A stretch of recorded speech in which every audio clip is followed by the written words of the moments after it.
बिल्कुल हम चाहते हैं इधर आइए, आपके दीवाने इधर गए। हम चाहते हैं कि एक बार झूम के डांस करके किसको डांस करने आता है, कहे कि भैया जब भजन में नाचे में करी सड़क पर फुटियाई करो तो ना शर्माए के नहीं के डांस करके रहेगा कि देश सोच गई हो या सोच गई हो।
दिले आइले मुझसे खींचे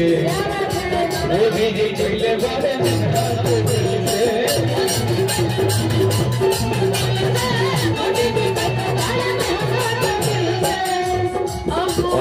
दिले आइले बड़े मुझसे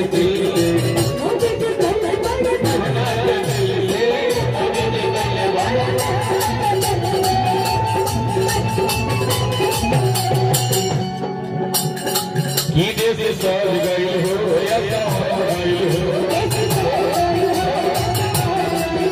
आज मोदी जी के झंडा लहर गई हो, घरे घरे में हो जाएगा रे, घरे घरे में हो जाएगा रे मोर राणा दुलारे,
कमेटी के आदेश भैया कहे कि भक्ति जागरण भाई ए भैया एक वाला आवाज बोल देंगे ओहो वाला जो आपका रील वायरल हुआ। हाँ ओहो हाय धनंजय जी गाएंगे अब किसको बोल देंगे। अच्छा सपोर्ट करना चाहिए बोलने के लिए कि दिस इज फॉर गोइल हो या फॉर गोइल हो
आज तो हमारे तेरे हथिया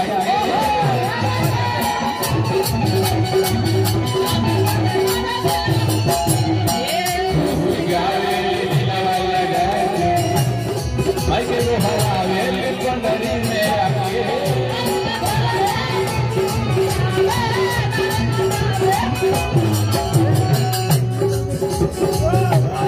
गीते से सोच गई हो या सवार गई हो आज मोदी जी के जानना हार गई हो घरे घरे में हो जाएगा घरे घरे में हो जाएगा